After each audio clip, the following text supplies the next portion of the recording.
Kyle, we're about to go into our top five, no debating. Top five. Got top it. We five. three. Top five. Kyle, Top five. top five. Our favorite segment, and as you say every week, our most controversial, even though we've been agreeing a lot lately ever since you. Fuck you, Kyle.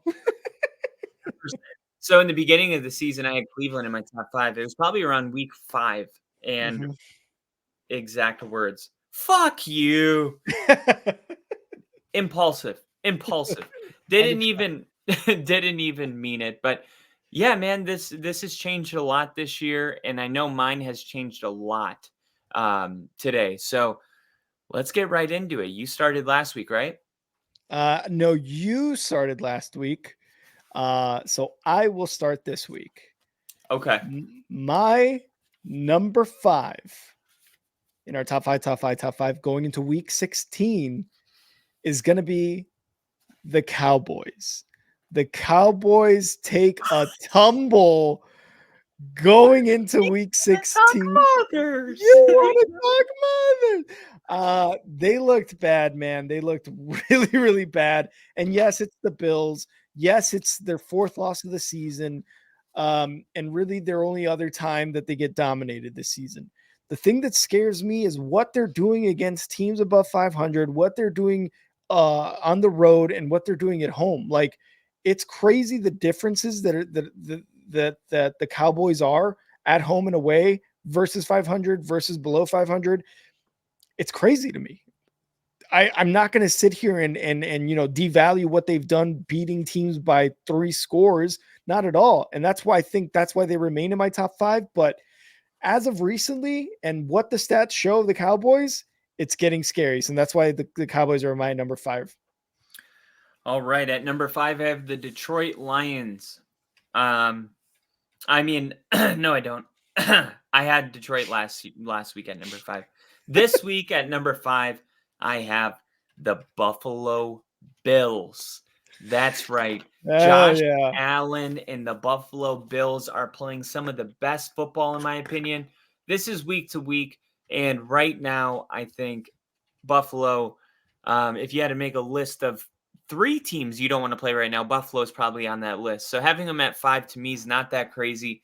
Josh Allen is looking like Josh Allen. The Bills are looking like the Bills. I think they're going to win out and finish 11-6 and be a real threat.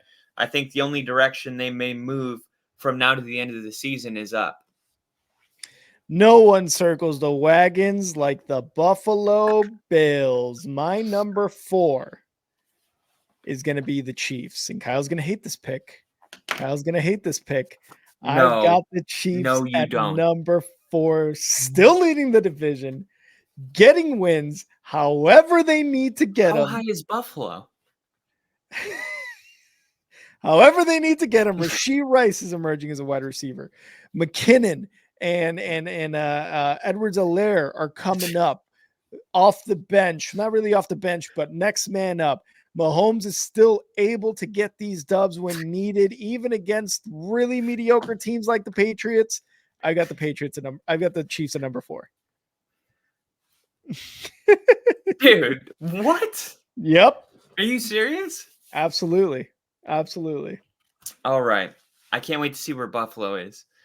All right. At number 4, I have the Detroit Lions. The Lions are playing great football. They're the most talented running back in the NFL duo. You got Montgomery mixed with Jahmyr Gibbs. They're looking great. They had a great bounce back win. Sam Laporta is making history this year. He's a real threat. You had all those turnovers in previous weeks.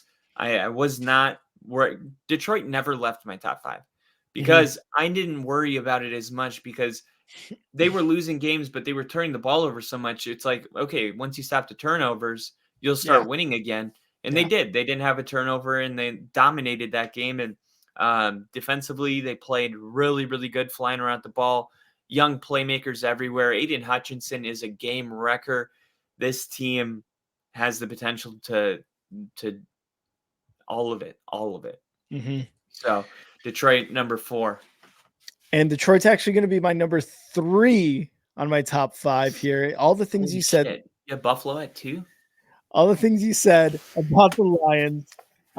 Jared Goff not giving the ball away. They can clinch the division week 16 if they beat the Vikings with Laporta there, with Jahmyr Gibbs and David Montgomery, with Jared Goff not turning the ball over. This can very much be week 16 Lions clinching the division and getting a home playoff spot. So I've got the Lions in my number 3. All right. And number 3, I have the Dallas Cowboys. Okay. The Dallas Cowboys, they lost. It is what it is. They still have a 40 point per game average at home. Based on how many games they have won, there's a good chance that they're going to be playing these games at home. I think this is a really good time of the year for them to realize, oh shit, we're still fucked up, because every time they have these moments, they get way better. They got better when it happened against the 49ers. And that's why they just dominated the Eagles. And I think it was just tough trip, tough road trip. They got out handled. I mean, when you run the football for 160 yards, there's not much you can do. And Dallas definitely needs to focus on stopping the run, because they were doing that, and it was really kind of taking Micah Parsons out of the game. And but I trust the defensive coordinator, not Dan Campbell, Dan. I know who you're talking about. Yeah. I can see him. I'm looking at him. Dan Zul. Oh, they brought back Dan. I was trying to trick myself to getting it. Did you just see the Cowboys brought back Dan Campbell? No, okay. You guys know what I'm talking about. We'll clip this. But yeah, we will. I think they're going to be able to get their problems fixed, and I still think that they're one of the best teams in the NFL. I mean, if they go out and just dominate on Sunday, this game is that's the thing about the NFL. It's not college. One game is 0-1. That's all it is. We don't judge teams based on, or they don't lose an opportunity to make the playoffs based on their loss. Like whether you lose to the Bills or you lose to the Panthers, it all means the same thing. It's just one game. I think they're going to bounce back quick. Dan Quinn. Yeah.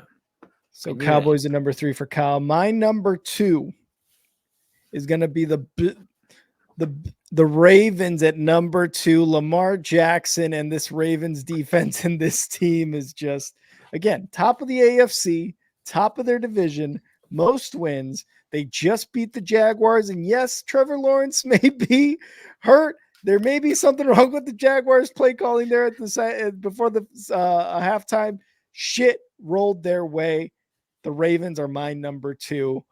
And yes, I talked about specifically not being scared of them in the playoffs, but that does not mean that they cannot get to the Super Bowl on their own merit. Ravens, number 2. Yeah, I'm shaking my head because I hate the Ravens. I got the Ravens at 2. I think that they're playing good football right now. Offense is looking good. Best team in the AFC right now. Home field advantage. Great environment for playoff football. Insanely good fans. It's going to be hard to beat Baltimore in the playoffs if they're going to be at home for all of their games. Everybody in the AFC better start hoping that they start dropping a couple. I'd rather go to Miami and play the Dolphins than go to Baltimore and play the Ravens. 100%. All right, Kyle. 3, 2, 1. Broncos. 49ers. I love how every week one of us says another team and one of us says the right team. The 49ers. Yeah, 49ers. That's why I got the shirt on. The 49ers are rolling, man. We talked about Brock Purdy for MVP. We talked about CMC being Brock Purdy's MVP. Deebo Samuel, Brandon Ayuk, that entire fucking team. The only thing that worried me about the 49ers was letting up 29 points to the Cardinals. And sometimes that's going to happen. Kyler Murray is going to be able to rush, but As long as the offense is doing what it's been doing, 49ers are going to roll, man. They're going to get a first round bye. They're going to get the home playoffs all throughout the playoffs in San Francisco. So it's going to be awesome. Yeah, couldn't agree more. Couldn't agree more. Shout out Nick Bosa. Yeah, I mean, I think the 49ers are going to win the Super Bowl this year. Brock Purdy's going to win the Super Bowl and the MVP in only his second year in the NFL. This is going to be a crazy year for Brock Purdy, but he seems to have his head screwed on right. I don't think it's going to change him at all. I think he's just going to get better every year. And Kyle Shanahan has a new toy. 100. Can't agree more. 100% can't agree more. And that new toy. And that was top 5, no debating. Top 5, top 5, top 5.